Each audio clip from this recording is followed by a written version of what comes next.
Numerical है बच्चों। Cylindrical tube है, उसकी cross sectional area 8 centimetre square है और दूसरे एंड पे 40 होल्स हैं, ईच का डायमीटर 1 मिलीमीटर है।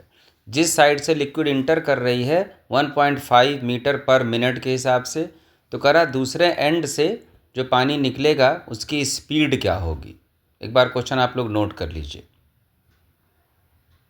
देखेंगे हम लोग किस टॉपिक का क्वेश्चन है, ये कैसे सॉल्व होगा। हेलो बच्चों, मैं प्रशांत शुक्ला। आज अपनी इस वीडियो में क्लास 11th में प्रॉपर्टीज ऑफ फ्लूइड्स चैप्टर में 5 अलग अलग टॉपिक्स के बेहतरीन न्यूमेरिकल छांट के लाया हूं। इन्हें तो आपने जरूर करना है। पहला न्यूमेरिकल, जैसा कि आप बोर्ड पे देख रहे होंगे, टॉपिक इक्वेशन ऑफ कंटिन्यूटी का है। क्या कहती है इक्वेशन ऑफ कंटिन्यूटी? कि किसी पाइप में अगर कोई फ्लूइड फ्लो हो रहा है तो volume entering per second is equal to volume coming out per second. भाई पाइप पानी पी तो लेगा नहीं, पर सेकेंड जितना वॉल्यूम एंटर करेगा उतना ही वॉल्यूम बाहर निकलेगा। इसी बेसिक कंसेप्ट पे एक न्यूमेरिकल लाया हूं। न्यूमेरिकल अभी आपको ऊपर दिखाई दे रहा है, बोर्ड पे भी मैं उसका फिगर बना दिया हूं। एक पाइप है, एक एंड से उसके 1.5 मीटर पर मिनट के स्पीड से पानी जा रहा है और इस एंड की क्रॉस सेक्शनल एरिया गिवन है 8 सेंटीमीटर स्क्वायर। ठीक, दूसरे एंड पे 40 होल हैं। 40 होल हैं, आइडेंटिकल साइज के हैं। उनका रेडियस दिया गया है, रेडियस नहीं डायमीटर दिया गया 1 मिलीमीटर। आप क्वेश्चन में देख सकते हैं डायमीटर दिया गया है 1 मिलीमीटर। ठीक, तो इनसे जो पानी निकल रहा है उसकी स्पीड बताइए। क्योंकि सारे होल्स आइडेंटिकल हैं तो हर एक होल से सेम स्पीड से पानी निकलेगा। तो ये बेसिक क्वेश्चन है। फाइंड क्या करना है आपको? Speed of water coming out from each small hole that is at another end. Clear? Question set हो गया। क्रॉस सेक्शनल एरिया एक एंड की दी गई है, उस एंड पे पानी जो एंटर कर रहा है उसकी स्पीड दी गई है। दूसरे एंड पे जो 40 होल दिए गए हैं, ईच का डायमीटर दिया गया है और उनसे निकलने वाले पानी की स्पीड निकालनी है आपको। वेरी सिंपल, सारी बातें यहां हैं, देखिए आप नोट भी कर लेंगे। आप न्यूमेरिकल है, यहां नोट करने का टाइम दूंगा तो वीडियो बहुत लंबी हो जाएगी।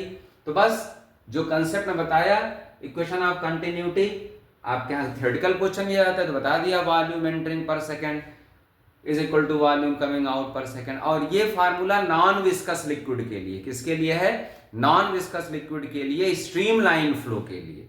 ठीक, ये सारी बातें आप थियरी में जानते हो, जो कि न्यूमेरिकल की वीडियो है ये।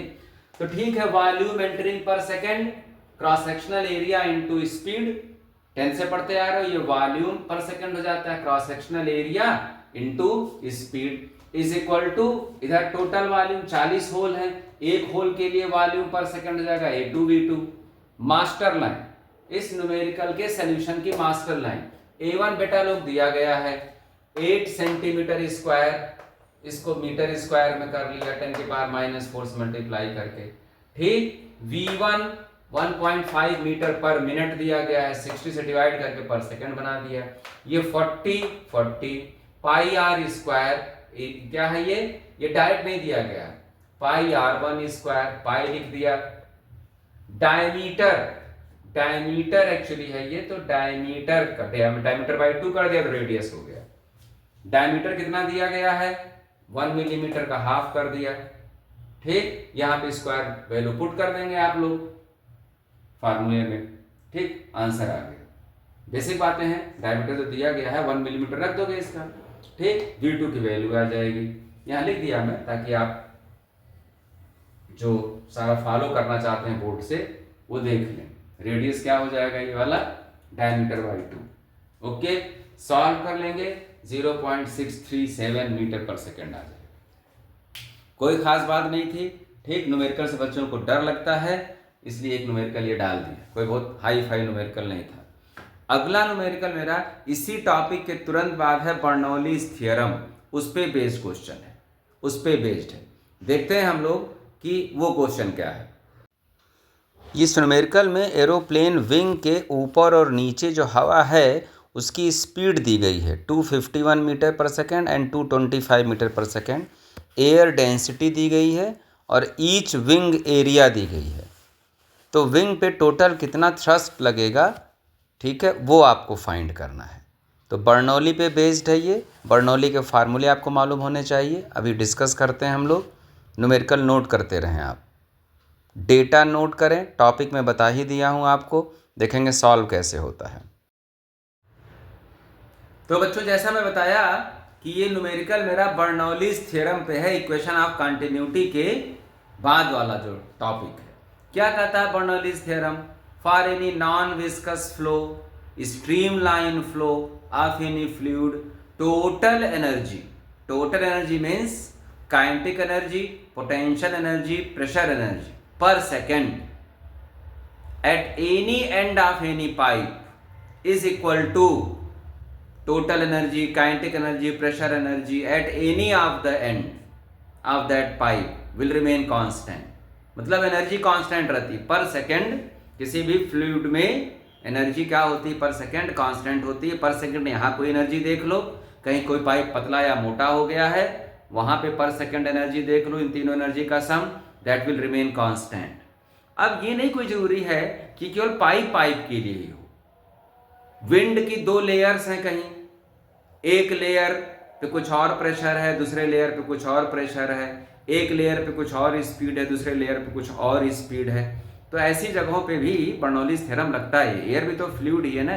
तो अब न्यूमेरिकल आप देख चुके होगे, लिख चुके होगे, ठीक है, क्योंकि न्यूमेरिकल सॉल्व करने से पहले स्लाइड पे मैं न्यूमेरिकल दे दिया हूं।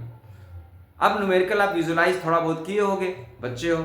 मैं यहाँ बना दिया हूँ भाई, ड्राइंग अच्छी नहीं है, एक एरोप्लेन बना दिया मैं। तो एरोप्लेन के ऊपर क्वेश्चन कहता है ऊपर जो विंड जा रही है, ठीक है, एरोप्लेन उड़ रही है तो लेयर, विंड की लेयर होगी कि नहीं, ठीक है। तो ऊपर जो विंड की लेयर है उसकी स्पीड है 251 मीटर पर सेकेंड, और नीचे जो लेयर है उसकी स्पीड है 225 मीटर पर सेकेंड। नीचे फ्लैट एरिया है बेटा, तो विस्कस फोर्स ज्यादा लगेगा, ठीक है। इस चैप्टर में नहीं वो फार्मूला बताना चाह रहा था मैं। Viscous force F is equal to A eta dv by dx। तो जब एरिया ज्यादा होगा तो विस्कस फोर्स ज्यादा होगा।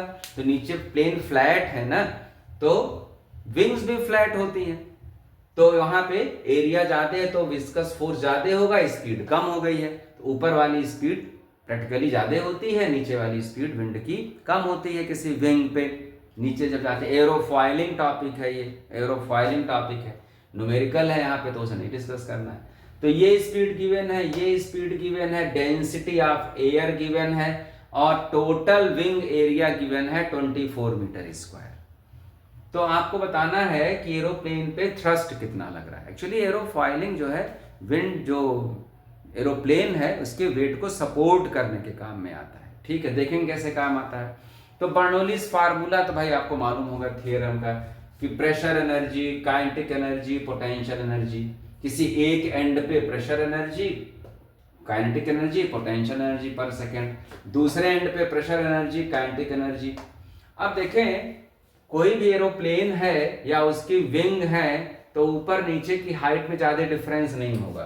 तो ये क्या होगा, रो जी एच वाला रो जी एच कैंसिल। अब ये नहीं है कि आप बर्नौलीज थ्योरम के फार्मूले आपको मालूम नहीं है और आप न्यूमेरिकल लगाना शुरू कर दिए, नहीं बेटा, लोग कभी मत किया करो। तो ये कैंसिल हो गया।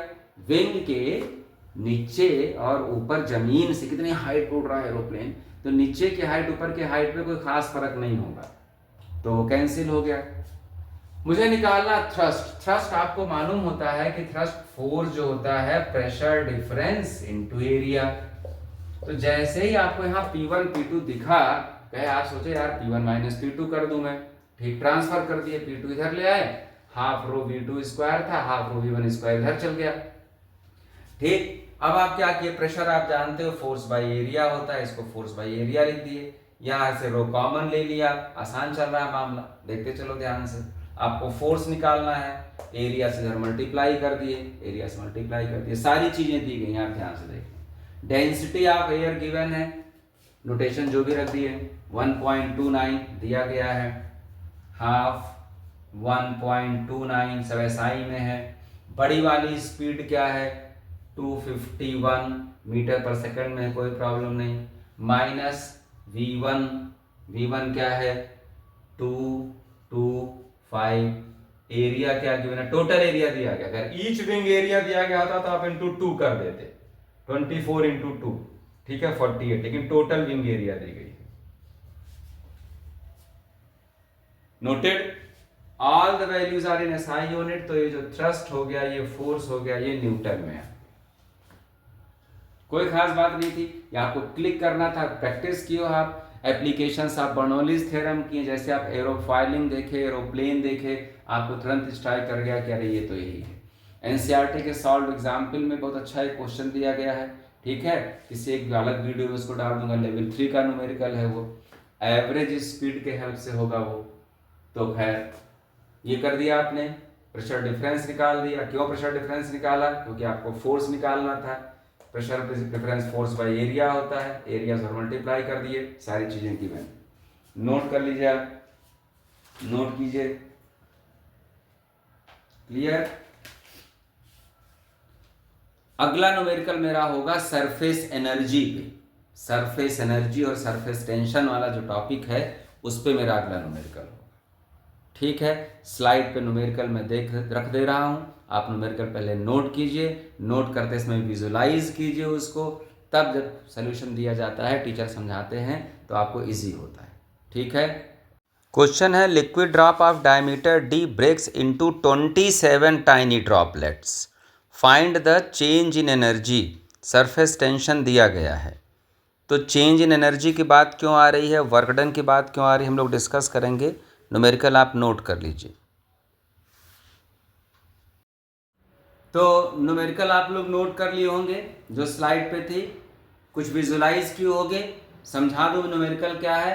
एक बड़ा ड्रॉप है, उसका डायमीटर डी दिया गया है, और उस लिक्विड का, वाटर का सरफेस टेंशन आपको दिया गया है, रो दिया गया है, ठीक है, सिग्मा कहते हैं इसको, सॉरी सिग्मा का दिया गया है ये। ओके, ये ड्रॉप 27 आइडेंटिकल बना भी दिया मैं, 27 आइडेंटिकल ड्रॉप्स में ब्रेक हो रहा है। तो कह रहा है कि change in energy, change in energy भी पूछ सकते हैं, वर्क डन पूछ सकते हैं। अब ये कहाँ से वर्क डन की बात आएगी, ये मन में यार वर्क डन कैसे, क्या कहाँ वर्क डन आ गया यहाँ पे, धक्का वक्का कुछ दिया जाता है तब तो वर्क डन की बात आती है। बेटा ये मालूम होना चाहिए आपको मैथ से या डेली रियल लाइफ साइंस से, एक बड़ी ड्रॉप या कोई एक बड़ी चीज़ कई छोटे छोटे में जब टूटती है तो उन सारे छोटे छोटे की सरफेस एरिया निकाल लेते हैं ना, तो वह सरफेस एरिया बड़ी हो जाती है। ये हाथ है, कुछ सरफेस एरिया इसकी है, अब देखो अब सरफेस एरिया बढ़ गई, क्यों बढ़ गई, ये बीच का हिस्सा अलग हो गया कि नहीं, अब पहले मिला था, अब क्या हो गया, इसकी सरफेस एरिया, इसकी सरफेस एरिया, इसकी सरफेस एरिया, इसकी सरफेस एरिया, क्या हो गया, ये सब जोड़ दोगे अगर तो ये सरफेस एरिया इसकी सरफेस एरिया से ज़्यादा निकलेगी। तो जब सरफेस एरिया बढ़ा है तो वर्क करना पड़ेगा, सरफेस एरिया बढ़ा है तो वर्क करना पड़ेगा, ठीक है, इसलिए वर्क की बात आती है। फार्मूला आपको मालूम है, याद कर चुके हो, surface energy is equal to surface tension into change in area. अब चेंज इन एरिया ध्यान देना, मेन यही मुद्दा है चेंज इन एरिया का। तो बाद में जो 27 ड्रॉप्स हुए हैं, स्फेरिकल है ना, उनकी surface area 27 into 4 pi R square, sphere के सरफेस एरिया का फार्मूला 4 पाई आर स्क्वायर होता है। बड़े वाले की surface area 4 pi R square, ठीक। अब चूंकि न्यूमेरिकल डायमीटर के टर्म में दिया गया है तो आंसर मुझे डायमीटर के टर्म में देना होगा, बाद में रेडियस को डायमीटर में कन्वर्ट कर लेंगे, ठीक है। ये आप लिख दिए, ये आपको बता दिया मैं बार बार कि इन टोटल की सरफेस एरिया ज्यादा होगी, इसलिए this surface area minus this surface area. Sir इसका तो डायमीटर दिया गया है, हाफ कर देंगे तो रेडियस आ जाएगा, कैपिटल आर, ये बड़े वाले का है ना, ये किसका है, बड़े वाले का है, ठीक है, कर लेंगे हम। लेकिन सर इस छोटे वाले का रेडियस नहीं दिया गया है, क्योंकि सरफेस एरिया निकालेंगे तो 4 पाई आर स्क्वायर चाहिए हमको। इसके लिए आपको फिर जरूरत पड़ी मैथ्स की, कि वॉल्यूम तो सेम होता है, एक बड़ी चीज कई छोटे छोटे चीजों में टूटती है तो वॉल्यूम विल रिमेन सेम। तो ये देखिए 27 का वॉल्यूम, स्फीयर का volume 4/3 pi R cube is equal to बड़े वाले का वॉल्यूम 4/3 पाई आर क्यूब। अब ये 4/3 cancel, 4/3 cancel, pi cancel, pi cancel, तो R cube is equal to क्या हो गया, capital R cube upon 27, cube root ले लिए, R is equal to r/3, done, done हो गया। इस फार्मूले में आ जाइए, सरफेस एनर्जी निकालना आपको, 4 पाई कॉमन ले लिए, 27 स्मॉल आर की वैल्यू आ चुकी है r/3। पेशेंस चाहिए, न्यूमेरिकल के लिए पेशेंस चाहिए, ये सब काम आप खुद से कर सकते हो। स्मॉल आर की जगह r/3, स्क्वायर है स्क्वायर कर दिया, 4 पाई कॉमन हो चुका है, कॉमन हो गया, r² यहां तक आप लिख दीजिए, यहां तक लिखिए, तब मैं बोर्ड रब करूं, स्क्रीनशॉट लीजिए या लिखिए जो भी उचित समझे। 5 4 3 2 1 बस सारा काम हो गया बेटा, टेंशन नहीं। यहां आइए, सरफेस एनर्जी सिग्मा 4 पाई r² कॉमन 3 का स्क्वायर, चलिए डायरेक्ट नहीं करूंगा, 3 का स्क्वायर 9 हो गया, -1 सिग्मा, मुझे मालूम है कि डायमीटर में आंसर देना है, ये रेडियस है तो रेडियस को डायमीटर बाई 2 लिख देंगे। बोलिए क्लियर। 9 3 × 27, 3 - 1 2, क्लियर, आंसर आ गया बेटा लो। सिग्मा 4 पाई d²/4 × 2, 4 से 4 कैंसिल, 4 से 4 कैंसिल, करते रहे आप भी, यहां देख लेने के बाद में जरूर खुद से कीजिएगा बेटा लोग। तो आंसर क्या आ गया, सिग्मा पाई, ये 2 है ही, 2 सिग्मा पाई d²। क्लियर है मामला, बोलो भाई, कोई दिक्कत नहीं होनी चाहिए।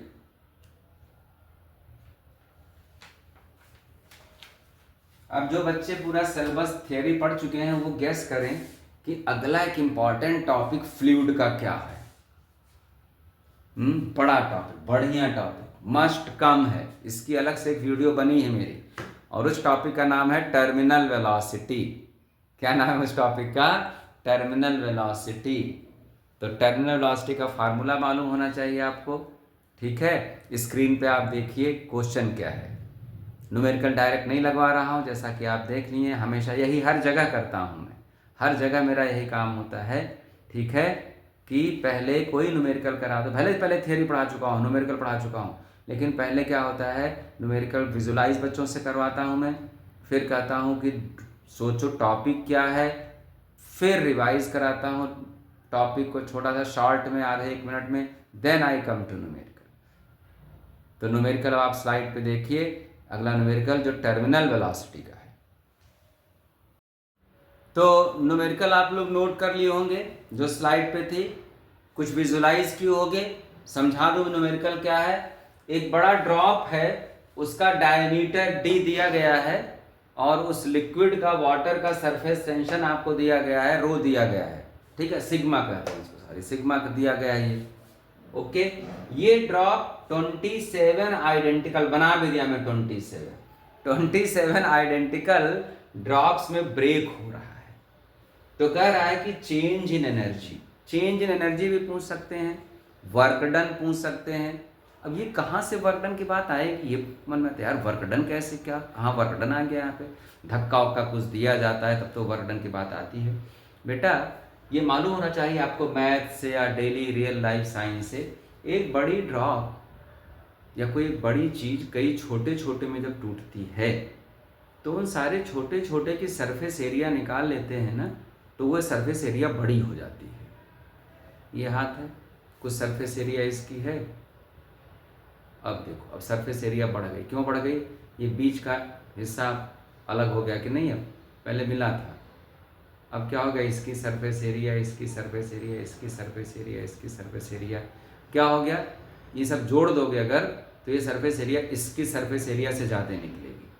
तो जब सरफेस एरिया बढ़ा है तो वर्क करना पड़ेगा, सरफेस एरिया बढ़ा है तो वर्क करना पड़ेगा, ठीक है, इसलिए वर्क की बात आती है।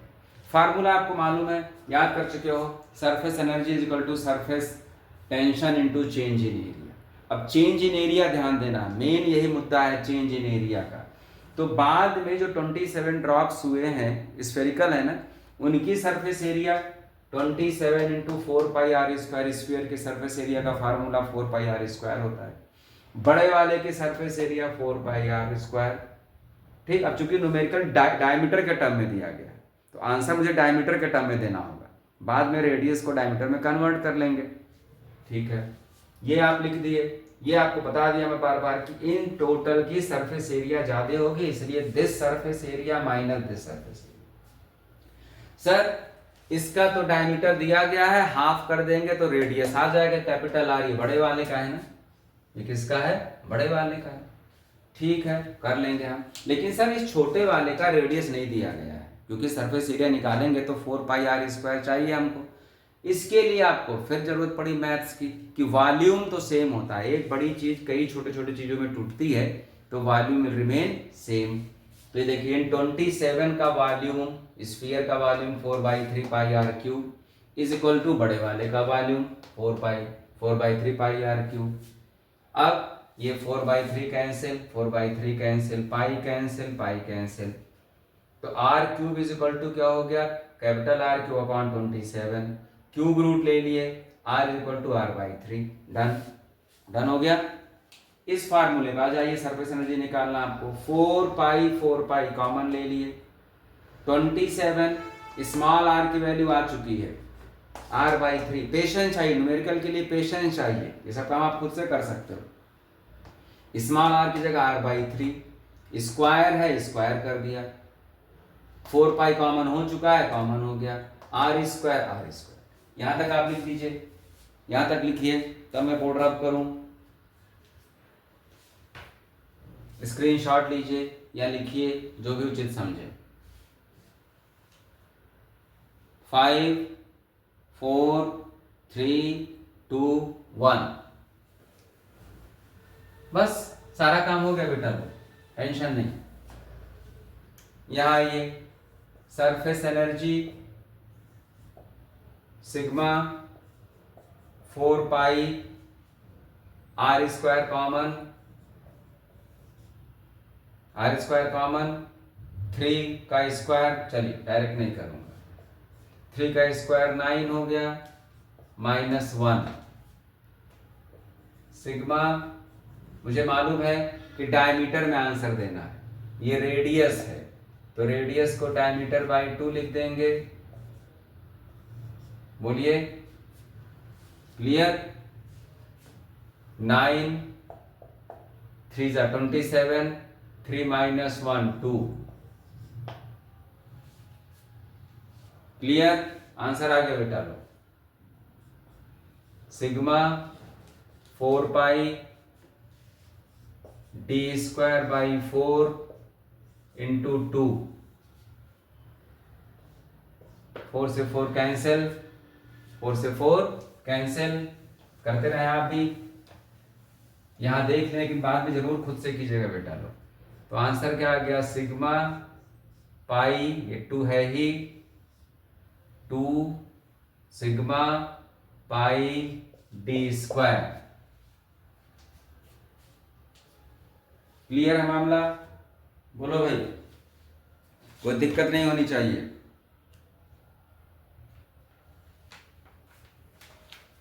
अब जो बच्चे पूरा सिलेबस थियरी पढ़ चुके हैं वो गेस करें कि अगला एक इंपॉर्टेंट टॉपिक फ्लूइड का क्या है। बड़ा टॉपिक, बढ़िया टॉपिक, मस्ट कम है, इसकी अलग से एक वीडियो बनी है मेरी, और उस टॉपिक का नाम है टर्मिनल वेलोसिटी। क्या नाम है उस टॉपिक का, टर्मिनल वेलोसिटी। तो टर्मिनल वेलोसिटी का फार्मूला मालूम होना चाहिए आपको। ठीक है, स्क्रीन पे आप देखिए क्वेश्चन क्या है, न्यूमेरिकल डायरेक्ट नहीं लगवा रहा हूँ, जैसा कि आप देख लिए, हमेशा यही हर जगह करता हूँ मैं, हर जगह मेरा यही काम होता है। ठीक है, कि पहले कोई न्यूमेरिकल करा दो, पहले थियरी पढ़ा चुका हूँ, न्यूमेरिकल पढ़ा चुका हूँ, लेकिन पहले क्या होता है, न्यूमेरिकल विजुलाइज बच्चों से करवाता हूँ मैं, फिर कहता हूँ कि सोचो टॉपिक क्या है, फिर रिवाइज कराता हूँ टॉपिक को छोटा सा शॉर्ट में, आधे 1 मिनट में, then I come to numerical. तो न्यूमेरिकल आप स्लाइड पे देखिए, अगला न्यूमेरिकल जो टर्मिनल वेलोसिटी का है। न्यूमेरिकल कहता है 8 rain drops of radius 1 millimetre each falling down with terminal velocity 5 centimetre पर सेकेंड। ईच रेन ड्रॉप की टर्मिनल वेलोसिटी दी गई है, आपस में वो मिल के बड़ा ड्रॉप बना रहे हैं। Coalesces to form a big drop, calculate terminal velocity of the big drop. Clear है कि टर्मिनल वेलोसिटी का न्यूमेरिकल है। टर्मिनल वेलोसिटी का फार्मूला मालूम होना चाहिए, कंसेप्ट मालूम होना चाहिए। अलग से टर्मिनल वेलोसिटी के डेरिवेशन के फार्मूले की एक वीडियो बना चुका हूं मैं। हाँ बच्चों, तो न्यूमेरिकल आप देख चुके स्लाइड पे, टर्मिनल वेलोसिटी फाइंड करना है। ठीक है, दिमाग में डेटा सेट हो गया तो अच्छी बात है, मैं तो बता रहा हूं मैं। क्या कहा गया है क्वेश्चन में? क्वेश्चन में कहा गया है 8 आइडेंटिकल रेन ड्रॉप्स हैं, each radius 1 millimetre and each drop is falling with 5 centimetre पर सेकेंड। ओके, दे मीट, वो मिल गई, आप अलग अलग गिरी वो, फिर वो मिल गई। ठीक है, तो एक बड़ी ड्रॉप बन गई। ठीक है, उस बड़ी ड्रॉप का रेडियस नहीं दिया गया है, कह रहा है कि वो बड़ी ड्रॉप जब बन गई तो उनकी टर्मिनल वेलोसिटी आपको फाइंड करनी है, कांस्टेंट वेलोसिटी आपको फाइंड करनी है। टर्मिनल वेलोसिटी कांस्टेंट वेलोसिटी होती है। ठीक है, तो जैसे ही आप न्यूमेरिकल पढ़े, आप टर्मिनल वेलोसिटी का फार्मूला पहले लिखो। ठीक है, ये फार्मूला लिख दिए। फिर तरीका क्या है, ढूंढा जाता है कि भाई क्या क्या चीज़ें गिवन हैं। चलो, बड़ी वाली ड्रॉप का आपको टर्मिनल वेलोसिटी निकालना है तो बड़ी वाली ड्रॉप का रेडियस चाहिए। तो पहला चैलेंज तो बड़ी वाली ड्रॉप का रेडियस नहीं दिया, ये जनरल फार्मूला दिया हूँ। सर किसी की डेंसिटी नहीं दी गई है, न बॉडी मतलब न बॉल जो रेन ड्रॉप है, न इसकी डेंसिटी दी गई है, और न ही मीडियम की डेंसिटी दी गई है, और न ही कोएफिशिएंट ऑफ विस्कोसिटी गिवन है। तो ये प्रॉब्लम बच्चों को आती है, लेकिन जो प्रैक्टिस किए रहते हैं ना, उनको पता चल जाता है ये चीज़ें नहीं दी गई हैं तो कुछ रेशियो का चक्कर होगा, कैंसिल होगा। ये न्यूमेरिकल करते करते मैच्योरिटी आती है कि चलो एक सिचुएशन ये दिया गया है और एक सिचुएशन ये दिया गया है, मुझे डेटा की कमी पड़ रही है तो कुछ कंपेयर किया जाएगा। कंपेयर करने से चीज़ें कटेंगी। क्यों कटेंगी भाई? जो बड़े ड्रॉप का डेंसिटी होगा ये छोटे ड्रॉप की भी डेंसिटी होगी, मान रहे हो कि नहीं? यहाँ जो मीडियम की डेंसिटी होगी छोटे ड्रॉप्स के लिए, बड़े ड्रॉप्स के लिए मीडियम की डेंसिटी वही होगी, हवा में गिरेगा ये भी पानी है, ये भी पानी है। ऐसा तो है नहीं कि छोटी ड्रॉप तेल है और ये दूध बन जाएगा, ऐसा तो पानी पानी है। तो चीज़ें कैंसिल होने वाली हो सकती है। तो चलिए काम शुरू करते हैं। तो पहला चैलेंज तो ये है कि भैया रेडियस तो निकालना ही पड़ेगा। ठीक, तो अभी पिछले न्यूमेरिकल में आपको हेल्प मिला 4/3 पाई आर क्यूब। कितने छोटे छोटे हैं? 8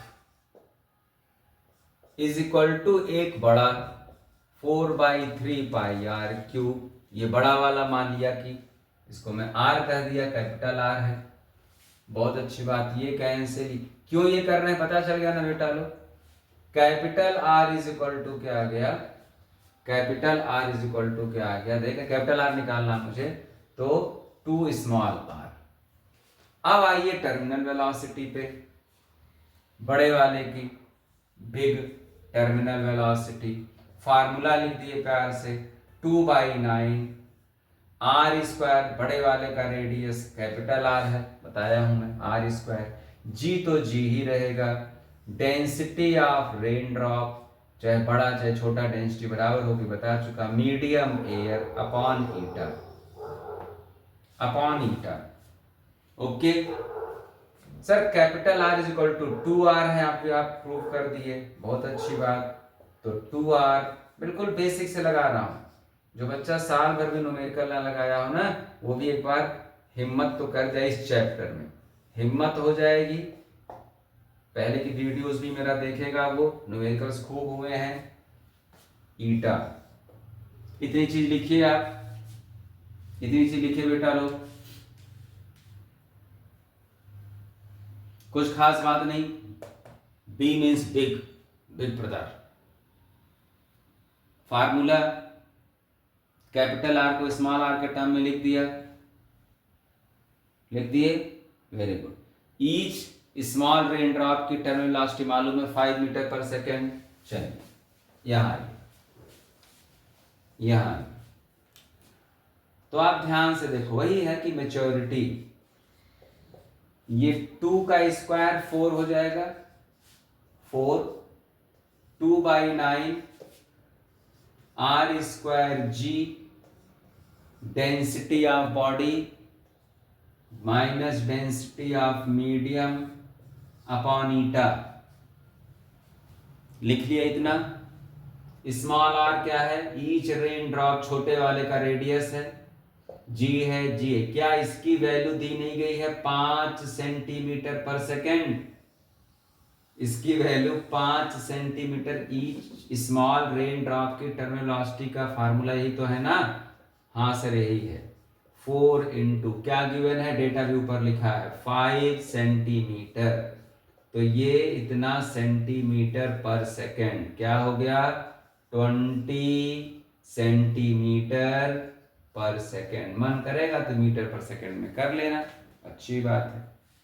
कहोगे सर एक डेटा तो फालतू दिया था, यस, स्मॉल रेन ड्रॉप का डेटा फालतू दिया था, उसके बगैर भी आपका काम हो गया।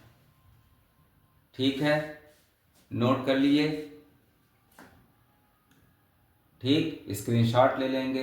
5 4 3 2 1। अब इसके बाद एक और बढ़िया टॉपिक होता है एक्सेस प्रेशर का। Excess pressure liquid drop, excess pressure air bubble. ठीक है, तो स्क्रीन पे आप देख लीजिए, वो न्यूमेरिकल भी आ गया है, आप पढ़ लीजिए, फिर इसके बाद हम लोग उसको सॉल्व करेंगे। इस वीडियो का सबसे बेहतरीन न्यूमेरिकल है, एक ट्यूब है, उसको पानी में डिप किया गया है, कितना डिप किया गया है आप देखेंगे, ठीक, और एक एंड से एयर प्रेशर की वजह से बबल बन रहा है नीचे पानी के अंदर जो है, उस बबल का डायमीटर दिया गया है। पूछा गया है टोटल कितना प्रेशर चाहिए कि जो गिवन साइज़ दी गई है उसकी, उस साइज़ का बबल बन सके, तो टोटल प्रेशर आपको निकालना, जिसको एक्सेस प्रेशर कहा जाएगा, और फिर एक्सेस प्रेशर की अलग से वैल्यू निकालनी है। क्वेश्चन नोट कीजिए। तो क्वेश्चन पढ़ लिए बेटा लोग, समझ गए, दिमाग में कुछ उसकी तस्वीर बना लेनी चाहिए, बना लिए होंगे, पहले टॉपिक कायदे से पढ़े होंगे तो तस्वीर जल्दी बन जाती। क्वेश्चन कहता है कि कोई टब है, कोई वेसल है, उसमें एक कैपिलरी ट्यूब है। न्यूमेरिकल क्यों लाया हूँ, कारण सुनो। जैसे ही बच्चा कैपिलरी ट्यूब सुना, उसके दिमाग में बात है, अरे height of capillary tube liquid column 2s cos theta upon r/dg। बेटा नाम से नहीं कुछ मतलब होता, फेनामेना से मतलब होता है। किसी पतली पाइप को कैपिलरी ट्यूब कह देंगे। अब मैं किसी पतली पाइप से कोल्ड ड्रिंक्स पी रहा हूँ और मैं कैपिलरी ट्यूब से कोल्ड ड्रिंक्स पी रहा हूँ, तो अरे सर कैपिलरी ट्यूब का फार्मूला लगेगा कैपिलरी तो एक टर्म है, नाम है। ये फार्मूला कब लगता है, ऐसे ही सिचुएशन में लगता है, लेकिन उसमें पानी ऊपर कितना चढ़ा उसका फार्मूला है, वो कैपिलरिटी का। यहाँ ऐसा नहीं है, बस केवल कैपिलरी ट्यूब कही गई है, पानी में डिप किया गया है, 8 सेंटीमीटर तक ये नीचे डिप किया गया है। ठीक है, यहाँ तक 8 सेंटीमीटर है, जहां तक कि डिप किया गया 8 सेंटीमीटर है। कह रहा है कि कितना ऊपर से प्रेशर लगाया जाए। मजेदार क्वेश्चन है कि किसी पाइप को फूंकते हो तो नीचे से बुलबुला निकलेगा कि नहीं। घर में कोई चीज़ हो, पतली पाइप वाइप हो, अगर प्लास्टिक की हो, किसी चीज़ की हो, साफ सुथरी हो, पानी में डाल के फूंको तो बुलबुला निकलेगा कि नहीं। तो कह रहा है कि बुलबुला जो निकल रहा है उसका डायमीटर 2 मिलीमीटर हो, इतना बड़ा बुलबुला हो, तो कितना प्रेशर लगाना पड़ेगा। Pressure required to create a bubble at this end. Hemisphere है, कोई बात नहीं, पहले आधा फिर पूरा बन जाएगा वो, अगर फूटने नहीं पाया तो उसका डायमीटर 2 मिलीमीटर तक का हो तो कितना प्रेशर लगाना पड़ेगा आपको। ठीक है, पहला पार्ट में। दूसरा पार्ट क्या कहता है कि जो एयर बबल बना उसका एक्सेस प्रेशर क्या होगा। बहुत प्रैक्टिकल क्वेश्चन है, बहुत अच्छा क्वेश्चन है। 2-3 कंसेप्ट हैं, इस नाते इस क्वेश्चन को लाया हूँ। ठीक है, मैं कहीं भी क्वेश्चन कराता हूँ, कोई भी क्वेश्चन कराता हूँ, सोचता हूँ उसमें कई कंसेप्ट हों, पहले बेसिक लेवल के क्वेश्चन हो जाते हैं, फिर उसके बाद थोड़े से टफ लेवल के होते हैं। तो पहली बात तो जो ऊपर पड़ रहा है क्या, एटमॉस्फेरिक प्रेशर, वो भी लगेगा इस पे, जिम्मेदार होगा ब्लो करने के लिए, ठीक है, बबल निकालने के लिए।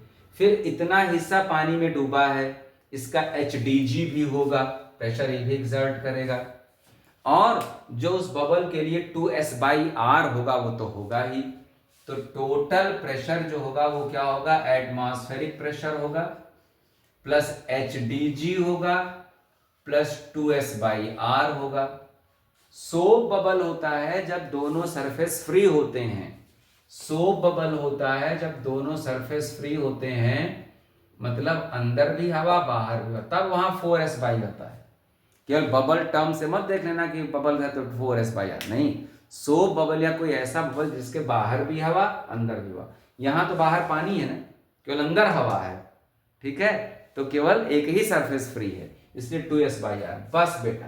बाकी सारा वैल्यू पुट करने का कमाल है। एटमॉस्फेरिक प्रेशर गिवन है डेटा 1.01 × 10⁻, ठीक है, एटमॉस्फेरिक प्रेशर दे दिए हैं, गलत डेटा दिए हैं ये, ठीक है, इतना पास्कल 10⁵ है ये पास्कल, ये दे दिया गया। HDG हाइट 8 सेंटीमीटर को मीटर में करेंगे, 10⁻⁻2 H हो गया। डेंसिटी ऑफ वाटर 10⁻³ हो गई, G 10 रख लीजिए आप, plus 2 surface tension of water दिया गया है, 2S पे आ गया मैं, 7.3 × 10⁻⁻2 upon radius of the bubble, तो डायमीटर 2 मिलीमीटर दिया गया है, तो रेडियस 1 मिलीमीटर हो जाएगा इंटू 10⁻⁻3। सुन लिए, तो जो बबल निकलेगा उसके लिए जिम्मेदार कौन कौन होगा भाई, ऊपर का एटमॉस्फेरिक प्रेशर, ठीक, HDG, ये लिक्विड ने कितना प्रेशर लगाया, HDG, क्लियर, ये हो गया कितने हाइट पे है ये, भाई ये भी तो प्रेशर लगा रहा है पानी ना, क्यों, प्रेशर तो आसानी से निकल जाता है, ठीक है ना, तो 2S/R ये वैल्यू पुट कर लेंगे, आ गया, ठीक है। आंसर मिला लें, कुछ का आंसर मैं आपको दे रहा हूँ, कुछ का आंसर नहीं दे रहा हूँ, ताकि आप कैलकुलेशन सारा मुझ पर डिपेंडेंट ना रहो। इसका आंसर आ रहा है बेटा लो 1.02 × 10⁻3, एक बार आप चेक कर लेना, चेक कर लेना, ठीक है, न्यूटन पर मीटर स्क्वायर, न्यूटन पर मीटर स्क्वायर, क्लियर, कोई खास बात नहीं। सेकेंड पार्ट पहले आप कर चुके, excess pressure, excess pressure, P excess pressure 2S/R, वही वैल्यू फिर रख देंगे आप, 2 लिख दिए, S लिख दिए 7.3 × 10⁻⁻2, R डायमीटर का आधा कर दिए, ठीक, इसकी वैल्यू आ रही है 146, एक बार चेक कर लेना कैलकुलेशन आप लोग, 146 न्यूटन पर मीटर। तो ये 5 न्यूमेरिकल इस वीडियो में थे, अलग अलग टॉपिक के, ठीक। निश्चित कमेंट बॉक्स में बच्चा कहेगा सर कैपिलैरिटी का भी न्यूमेरिकल एक लगवा दिए होते, बड़ा टॉपिक है।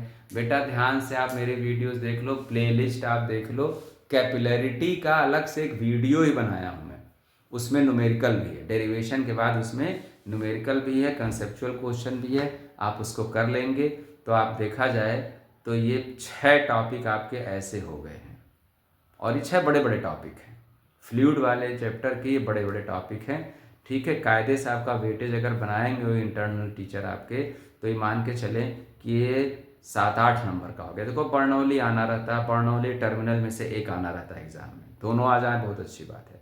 सरफेस टेंशन आना रहता है, उसका क्वेश्चन करा दिया, ठीक है। और भी क्वेश्चंस करने होंगे, वीडियो में कितने क्वेश्चंस आदमी डालेंगे, ठीक है ना। चलो ओके, बाय बाय।